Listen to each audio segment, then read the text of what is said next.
Assalamualaikum warahmatullahi wabarakatuh.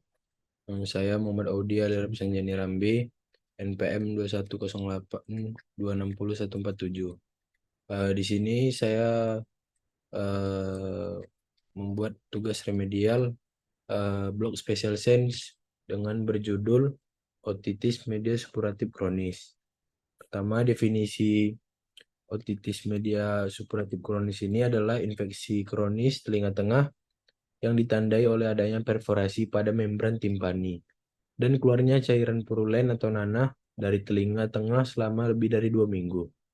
Nah, infeksi ini seringkali disertai oleh proses peradangan yang persisten berulang.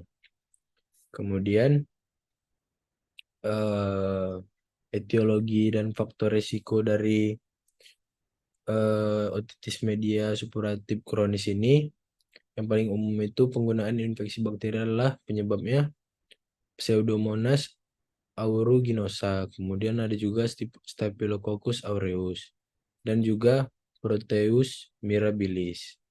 Kemudian faktor resikonya itu yang pertama itu ada infeksi saluran pernapasan atas yang berulang, kemudian alergi, polusi lingkungan, riwayat otitis media akut yang tidak tertangani dengan baik, dan kekebalan tubuh yang lemah. Kemudian dari gejala klinisnya itu otore atau keluarnya nanah dari telinga. Kemudian adanya juga gangguan pendengaran, nyeri telinga terutama jika ada infeksi akut. Kemudian juga ada tinnitus. Tinnitus itu denging di telinga.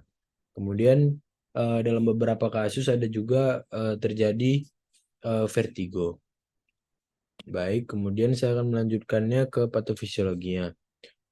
Patofisiologinya yang pertama itu infeksi akut yang tidak tertangani dengan baik menyebabkan perforasi membran timpani, peradangan kronis, dan gangguan drainase menyebabkan infeksi yang persisten.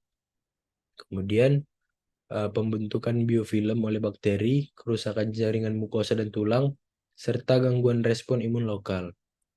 Baik, kemudian saya akan melanjutkannya ke cara mendiagnosis dari OMSK ini.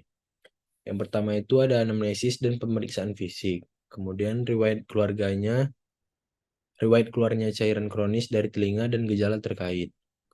Kemudian dilakukannya otoskopi untuk menilai membran timpani dan telinga tengah. Kultur dan sensitivitas mengidentifikasi bakteri penyebab infeksi. Kemudian saya akan melanjutkannya ke diagnosis banding dari OMSK ini. Yang pertama itu ada otitis eksterna, kemudian kolesteatoma, kemudian yang paling eh, menujunya itu paling dekat itu otitis media akut dengan perforasi. Karena otitis media akut dengan perforasi ini penyakit sebelumnya. Jika dia tidak diobati otitis media akut perforasi ini, maka dia jadi otitis media supuratif kronis.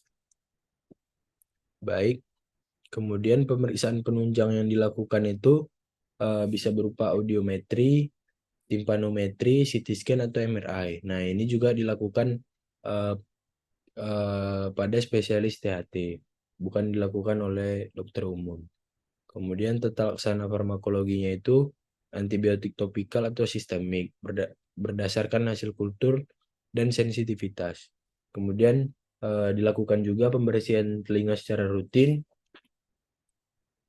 Kemudian pembedahan timpanoplasti atau mastiodektomi jika diperlukan.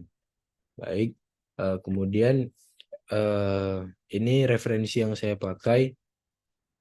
Mungkin itu saja dari saya.